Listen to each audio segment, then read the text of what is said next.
Good afternoon, everyone.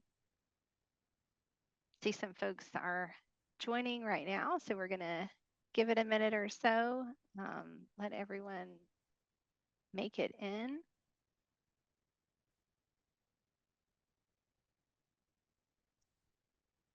Y'all are in for a treat today. We've got a great webinar, great topic, and a great guest host. So again, we'll get started in just a second.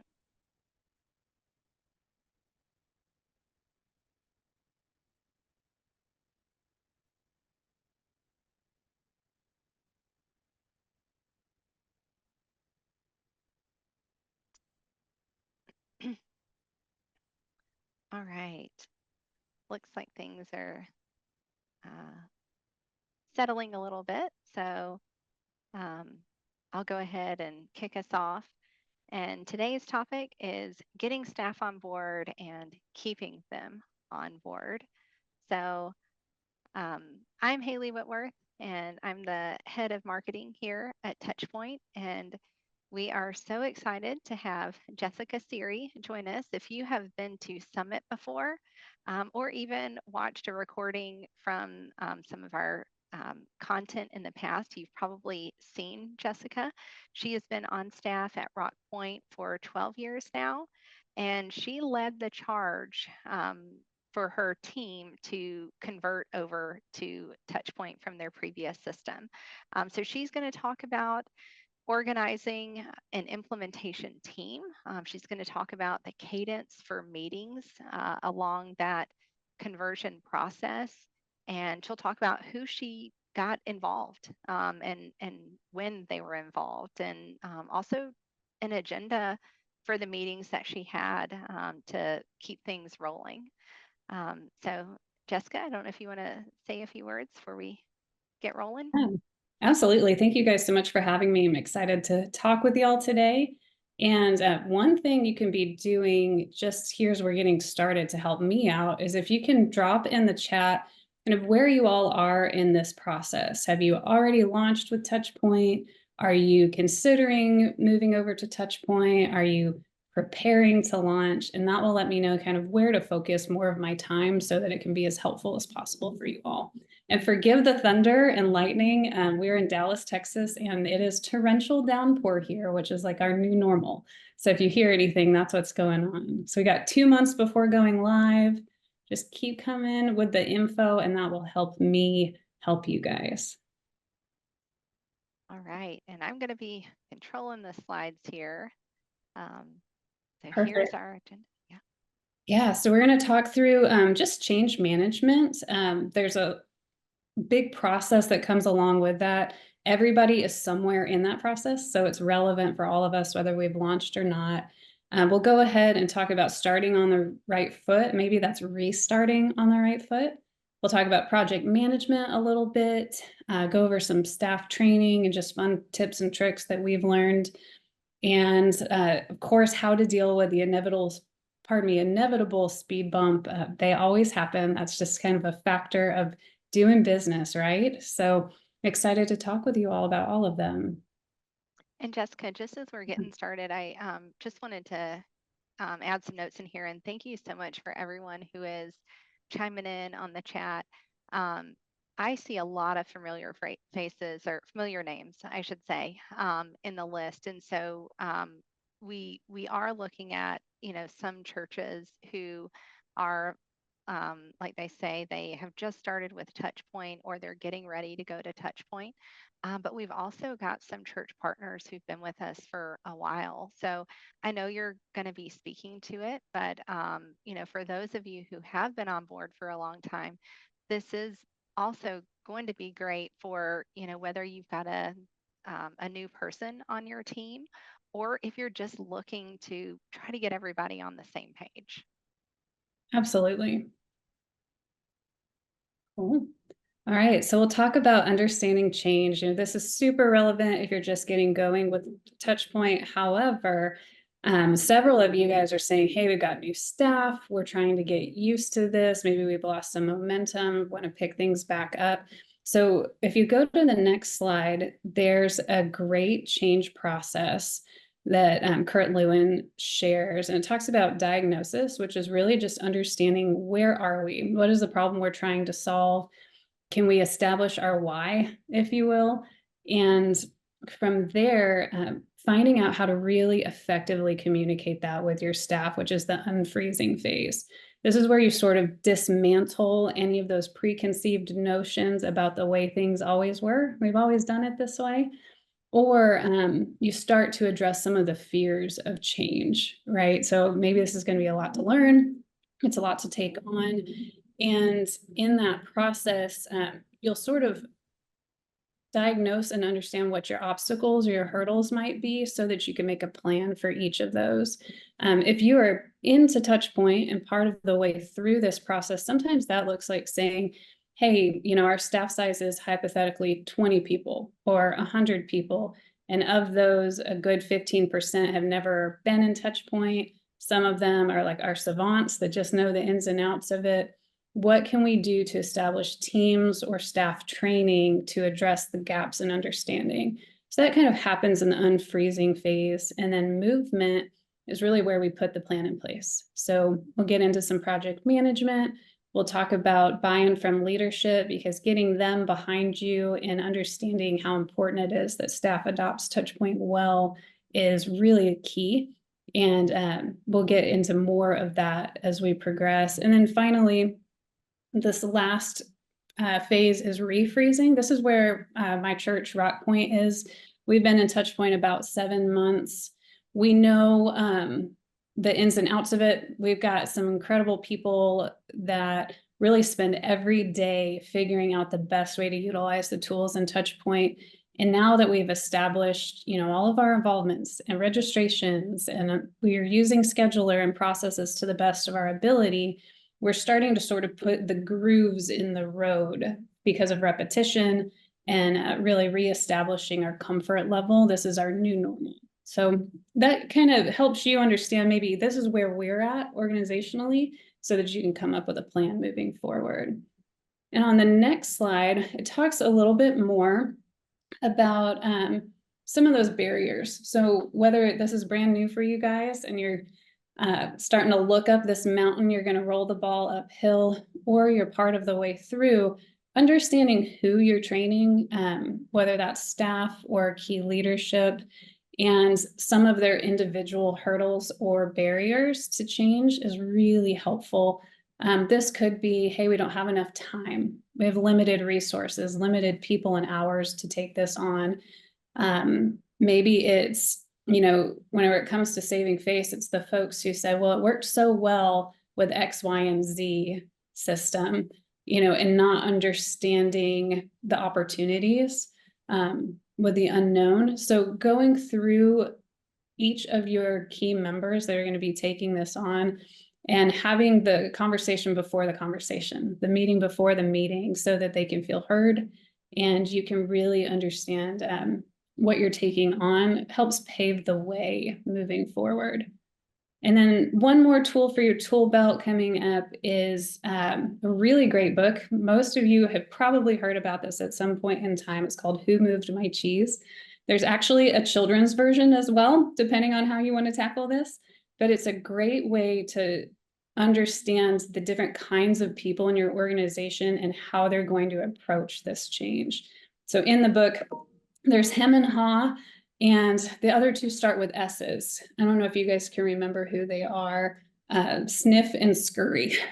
And it's essentially folks who are going to focus more on structure and process, or more on people and understanding their personalities and problems. They might move slow or quickly. They might be afraid.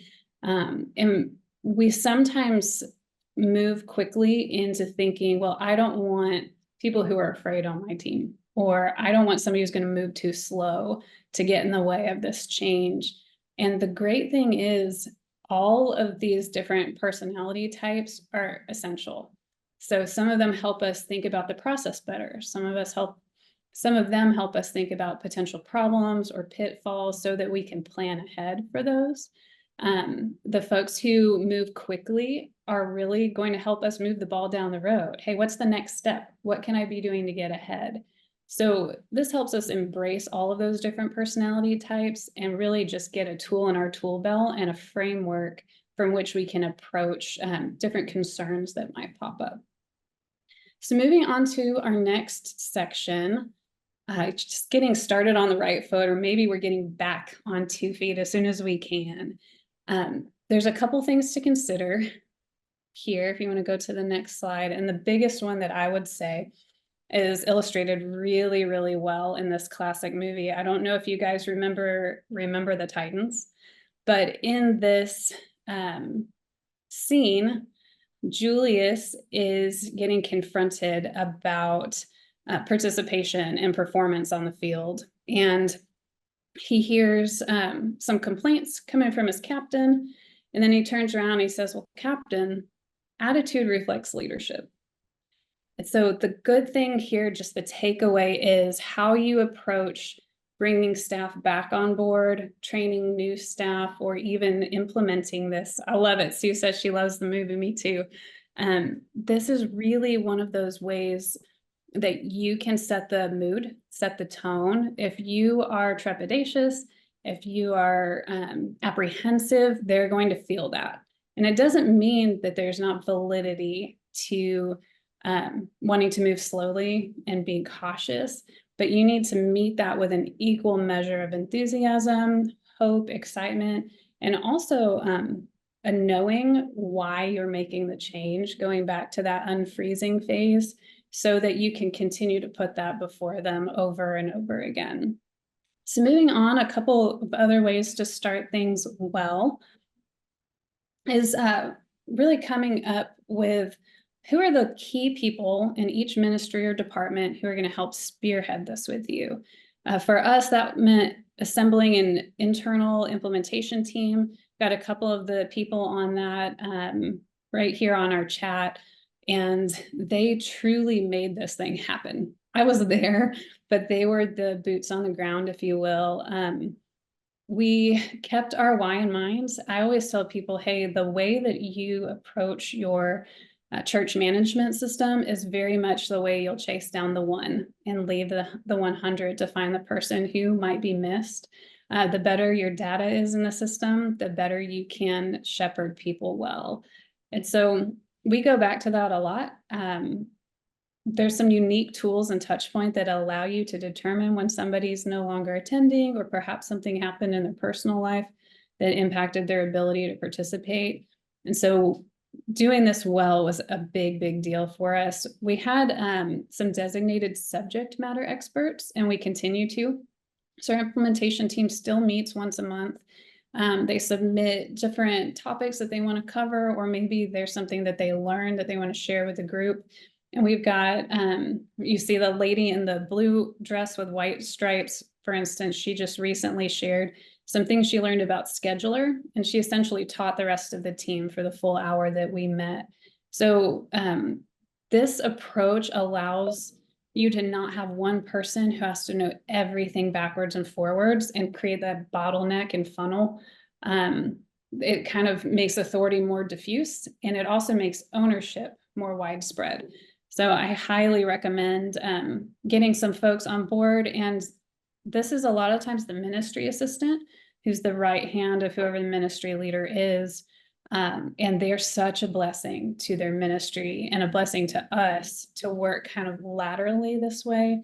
So highly recommend you guys try it. Definitely be involved in the process. Don't shy away from it and go all in. Again, attitude reflects leadership. So on our next slide, and a couple more ideas, tools for your tool belt. We did a war room week. So this is prior to launching. We got everybody from that implementation team in a room together, and we literally went, there's several whiteboards lining the walls, and we went item by item, data point by data point, to determine the best way we would move forward with TouchPoint from our former church management system.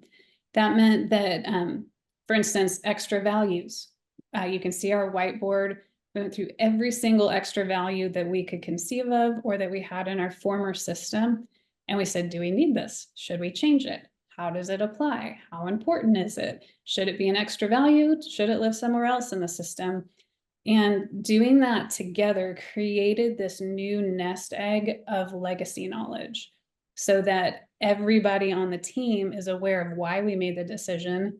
They're bought into the decision. And we oftentimes will say, is 100% of you 80% on board with this decision?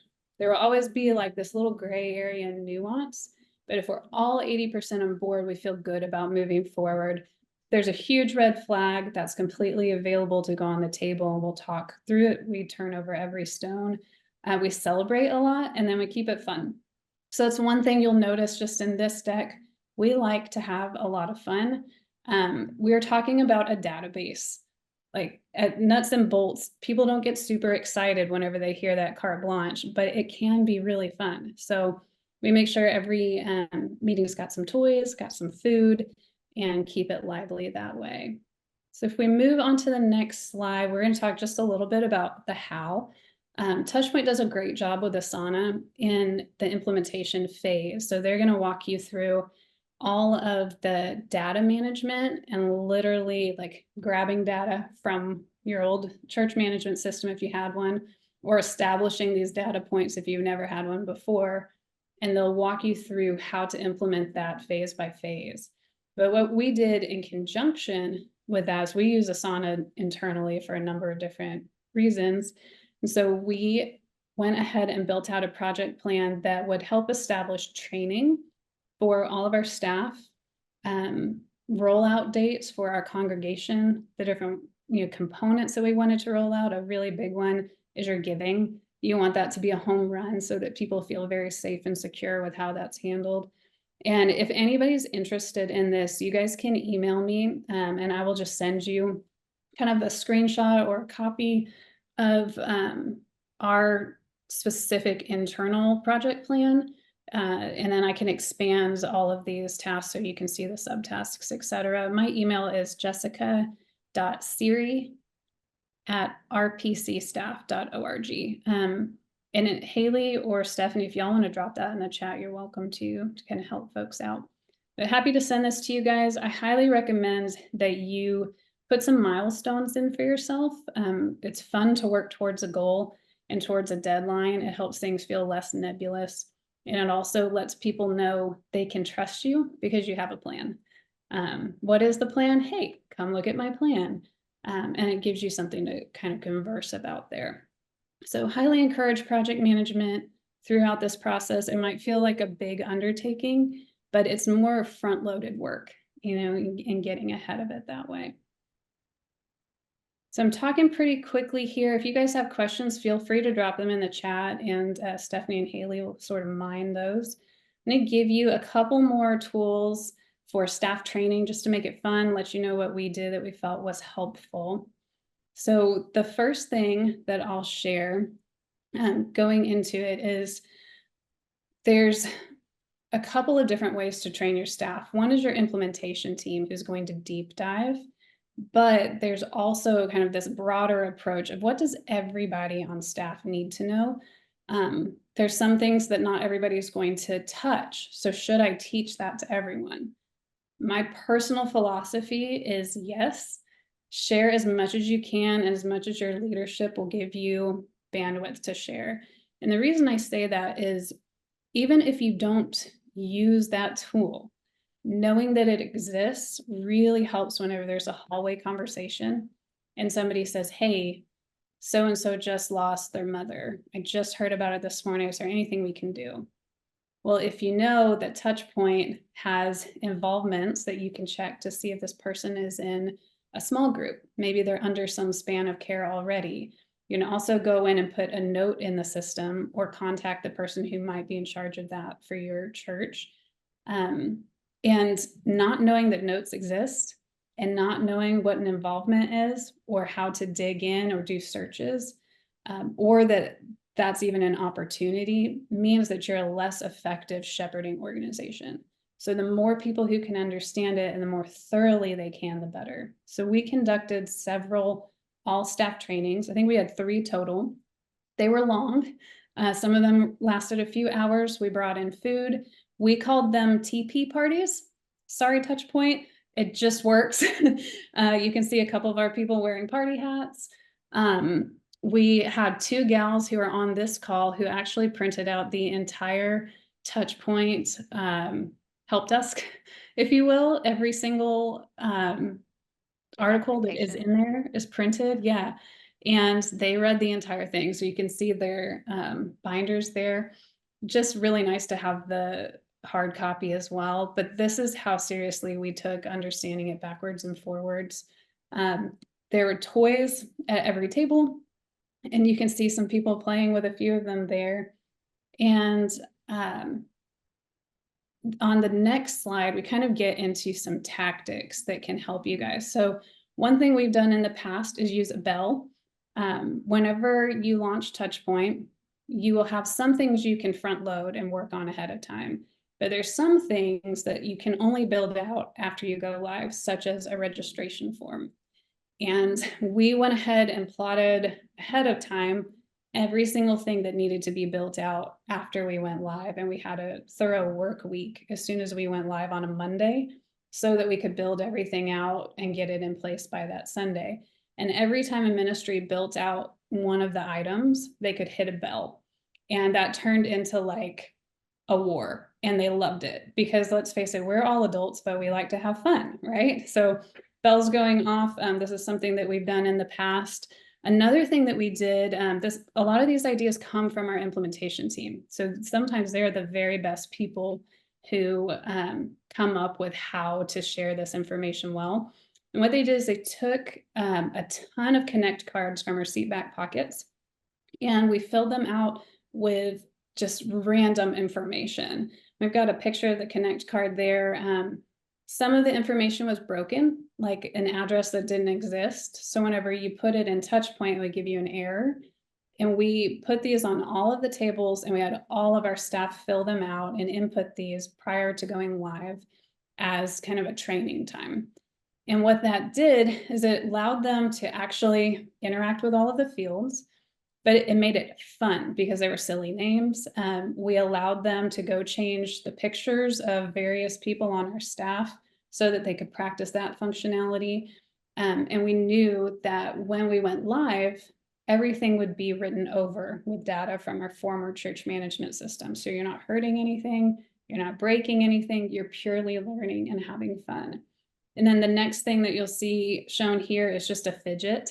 So we have all kinds of different fidgets. I get to work on our creative team at RockPointe. And so we come up with a lot of ways to play.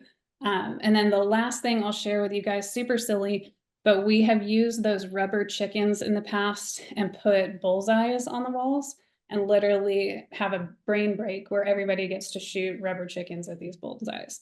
It's completely immature and super fun, and it allows everybody to stop the serious stuff of learning and kind of reconnect with each other and create a memory. And then they look back on that meeting and they think, oh man, that was a great time. We were learning about a database and we had a blast. So just some ideas, tools for you guys to have in your toolbox. So moving forward with your internal implementation team and support, a couple of things to keep in mind, this is very applicable for after you're live, is meet monthly. Continue to meet monthly with those people who are spearheading this for each ministry. If you tackle things in a silo and a ministry figures out an answer to a problem, or that maybe they have a problem and nobody gets to hear about it, then you could be answering the same problem in 3 different places, and that's so inefficient. So if you can continue to keep that conversation going, it's super helpful. We rotate topics. So we're not going to talk about the same topic 3 times in a row unless there's a problem that continues to go unsolved. We haven't had that situation yet, but that kind of keeps us on our toes and keeps us learning. Marlene, our database administrator, has done an amazing job of setting up a place where all of our feature requests that we've submitted to TouchPoint and any ticket we've submitted is logged. That's in our internal SharePoint system at RockPointe, but that allows her to go back and anybody in our implementation team to kind of check, hey, did anybody ever request this feature? This would be really neat. And then there's not redundancy in those efforts, but there's also information sharing, which is very helpful. We are in the process of just establishing what we call a 4-up. You can fit 4 to a page that walks people through what our escalation process is internally. So we know that TouchPoint's got a great support team, but internally we've got folks who are fielding questions for our staff, and we want to make sure that we are giving them an outlet and we're giving them a clear path forward. Hey, here's how you get in touch with us. Here's how you let us know what your questions or concerns are. We also have Rachel Taylor on our team who has tackled creating training documentation for volunteers. This is a much less in-depth, really straightforward guide that speaks RockPoint's language for our volunteers and lets them know how to interact with TouchPoint in the ways that are most applicable for their role. And that's been really helpful. They're usually 1 or 2 pages, not super long, super easy to digest. So we recommend that. And we also just encourage feedback. So if something's tough and you don't know it's tough for somebody, then you kind of get yourself in a situation, we call it project chicken in the project management world, where everybody knows something's broken or something doesn't feel good, but they're all afraid to say it. So if we can create an environment where we welcome that, we're okay with those conversations, we move forward in a much healthier way, and we get a lot accomplished. So our next section is more along those lines. So what happens whenever things really are tough? Maybe you're trying to get things implemented. You can see Andrew at the bottom of the screen. He totally agrees. And perhaps there's a person who they're running into a challenge with TouchPoint or with a ministry goal that they're trying to meet and trying to figure out how to solve it. We've learned there's 2 things you need to be asking yourself. Is it a feature request that you need to submit to TouchPoint? Could something be buggy with the system? This is technology, things come up from time to time. Or is it a training need? So working through staff concerns, we've really asked ourselves, which category does the concern fall in? Is it a feature request or training need? So system limitation, could we change something and make it fit our needs better? Or conversely, is this an opportunity for us to unfreeze or train our staff better to utilize what the system can already do? So just good questions for you to help kind of delineate what you can control and what you can't control, right? I can do something about staff training, but I might need to find another way to tackle situations depending on what the software offers me. So Andrew says it's okay to move along to our next slide here. And this is really just a really great framework for having these conversations with leadership and with your staff and even volunteers. It's called committed action. A linguistics team came up with some of these steps over 40 years ago almost. And I say this a lot to our team. It applies outside of just TouchPoint. But when you have a conversation, you got to know what you promised and what you're committing to so that you really understand the terms of satisfaction that a goal can be met by. So you can either in your conversation say yes, you can say no, you can promise to promise, or you can counter offer. And you might be having a conversation with your leadership and they're saying yes, no, they're counter offering, or they're doing a promise to promise. And what it gets down to, yes is I promise to do that. I promise the system can do that. No is no, the system can't do that. I can't do that for a number of reasons. Or I'm not sure. I promise to tell you on Thursday at 9 o'clock in the morning. I should know the answer by then. Let me go investigate for you. So promise to promise. And then a counter offer is, hey, I understand that you really wanted to build out a registration that would solve X, Y, and Z problem. Based on your need, I don't think that's the best solution, but here's something I can help you with that would serve the same goal. So it's a way to have conversations with people where you understand what's actually being committed to.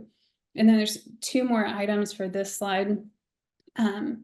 Lots of times you got to declare the breakdown, which is that project chicken situation. Hey, I thought we agreed the system could do this, or I thought we agreed you would build out those involvements for me, and it didn't happen. Can we talk about how to continue working forward and come up with a solution?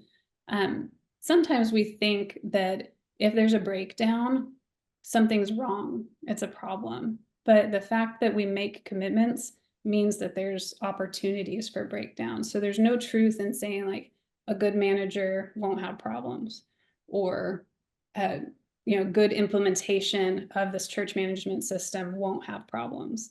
Actually, it will by the nature of being alive and being in business, and even getting to do church work and serve the Lord in this way. We're going to run into them. So if we can talk about them ahead of time, that gives us opportunities to solve them. And then the final note on here is sometimes we thought one path forward was the right path, and it turns out that that's not the case. So give yourself permission to say, you know what? I was wrong about that one. We tried to approach it this way.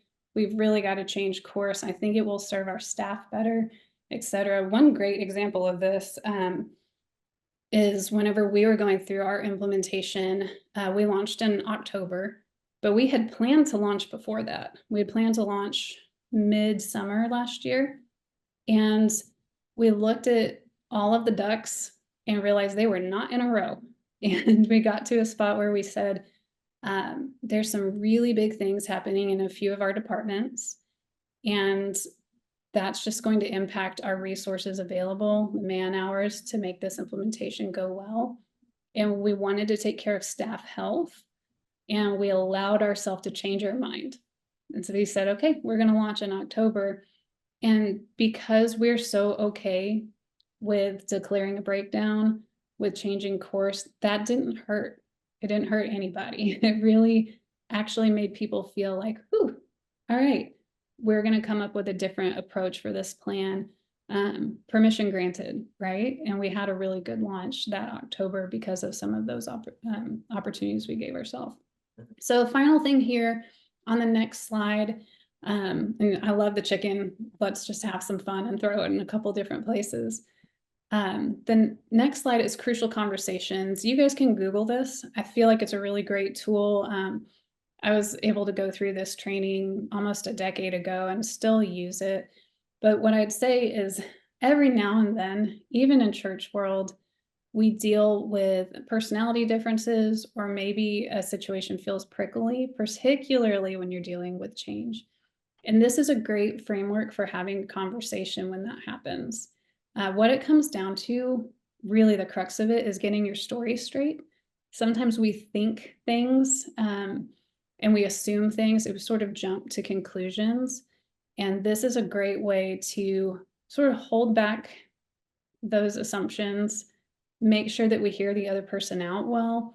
And I always use the framework of saying, hey, the other day, whenever X, Y, and Z happened, focusing on the facts, you seem to get frustrated. The story I'm telling myself is that this has been a difficult transition for you. Is that true? And give them the opportunity to tell you if you're right or not. You might not be right. They could have had a bad day, no telling. But that opens up the door to shared meaning, shared understanding, and declaring the breakdown. So you get to move forward. So just a handy tool to keep in your pocket. You can Google this. There's a ton of information on it. You can go to trainings for it and really learn the nuts and bolts of how to use it. But highly recommend. It's been super helpful for me. And that actually concludes our conversation today. Would love to hear from you guys in the chat if you have questions, if there's anything additionally that you'd like to hear or hear more about. Jessica, while we're waiting on Yeah. some questions to come in, you mentioned the implementation team, and I'm wondering if you can speak to is the implementation team, does that team then, once you're live, become the team of your TouchPoint champions? Yeah, I would say they're one and the same. We've got a couple of folks who is literally their day job to live, breathe, touch point. So Marlene champions that for us. She is in the weeds every day, whether it's tackling questions and things like that, or even tackling ways to keep our database healthy. And then we've got a lady named Zandra on our team, and she literally, God made her to love data. Like, she's real, she exists, and she will go through and literally clean the database every day. That is part of what she does. So not to say we're super messy people, but we do like everything to be shored up really, really well. So she does that for us. It could just be merging duplicates, that kind of thing, but she's been fantastic. Um, for those who are not, in the conversion process right now, do you have any tips for them to, instead of identifying an implementation team, like what are some practical ways that they can identify some touch point champions? You bet. So, two thoughts on that. One is I know we had several people say they have new staff. Touchpoint training is part of our onboarding process. So, we actually have kind of a step by step process there. And Marlene will get with those folks and give them training that is tailored to the way they're going to interact with the system, which is super helpful. And then the second thing I would say, just from identifying your champions, is the cost of doing ministry is creating order on the back end. There's a kind of like these two sides to the equation. So there's the ministry arm, but there's the scaffolding and the foundation that happens underneath. So somebody is already the administrative arm for each ministry. Maybe it's one person, and they're having to do both, but they're the ones who are already interacting with the data. They're already having to solve problems with quantitative data. They could be the people who are submitting requests for publicity and marketing for an event. They could be the people who are reserving rooms for an event, in whatever system your church uses. So they exist. It's really determining who are they. God made them a special way so that they can spin all of these plates at one time. And once you know who they are, oftentimes it's like a ministry assistant or an admin who's just super skilled. Then I think it's a conversation of saying, hey, we've noticed these skills in you. We've noticed this aptitude, and you've just helped us create a lot of order. Is this something that you might be interested in? I think it's a way to grow people's roles. I think it's a way to kind of help them with career progression as well. But it's just going to strengthen your ministry once you figure out who they are. And you need buy-in from your leadership to elevate those folks so that they can have the training necessary to kind of dig in. But I have been a fortunate benefactor of being surrounded by what I lovingly called a lot of nerds on RockPointe staff. And we love digging into this stuff. And there's people who want to be in the room. But can I be a part of that team? I don't get no, I don't want to be on the TouchPoint implementation team. It's the other way around. So praying that all of these churches on here are blessed with some great nerds as well. We have a question in the chat that I think is similar to what you were just talking about. Marlene asked, who are the best staff to ask to be on the implementation team? How do you determine who you want to be on the team? So it sounds like you're saying, it's important to have ministry representation, ideally someone who has that skill set, for caring for data and, likely a ministry assistant. Is there anything else that you Yeah, I would say the most effective people on a team like this will stay curious 3 questions longer. That's something that our director of adult discipleship says often. So you got to be willing to have the time against questions and digging in. But the other component to that is dealing with ambiguity.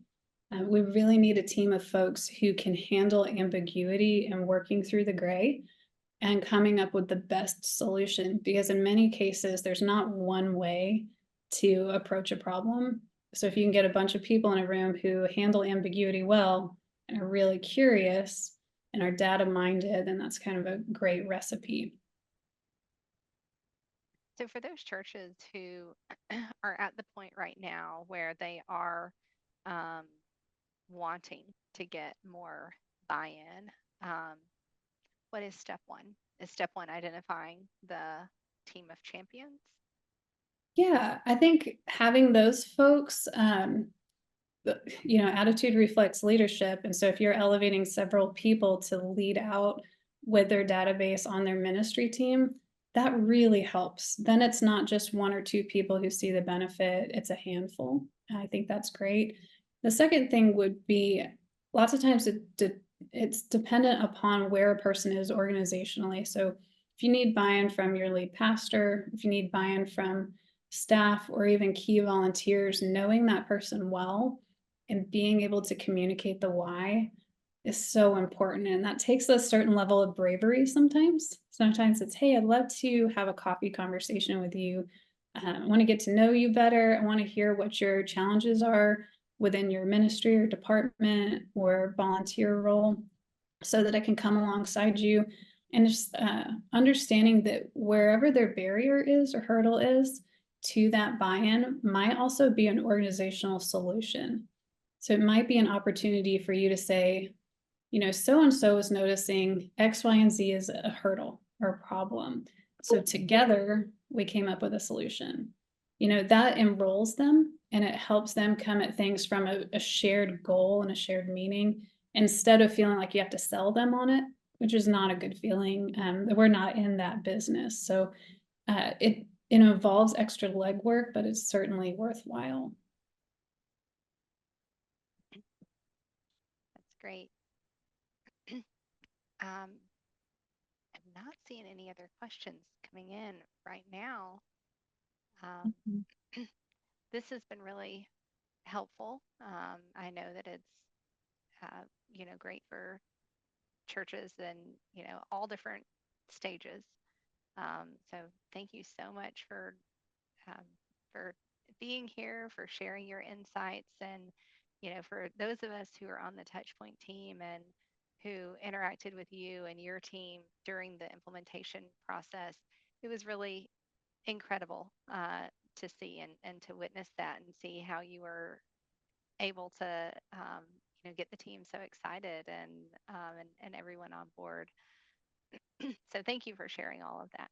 Absolutely. Thank you guys for having me and making it a great process. You're always incredibly responsive, which is really, really helpful. And that's one of the best things that we can say about TouchPoint is we've always felt like if we had a question or an idea, we got to have a conversation about it. It didn't disappear into a black hole. So we appreciate that partnership and just everything that you guys continue to do and help us out with. So thank you so much. And thank you all for participating. If you have any questions, feel free to reach out.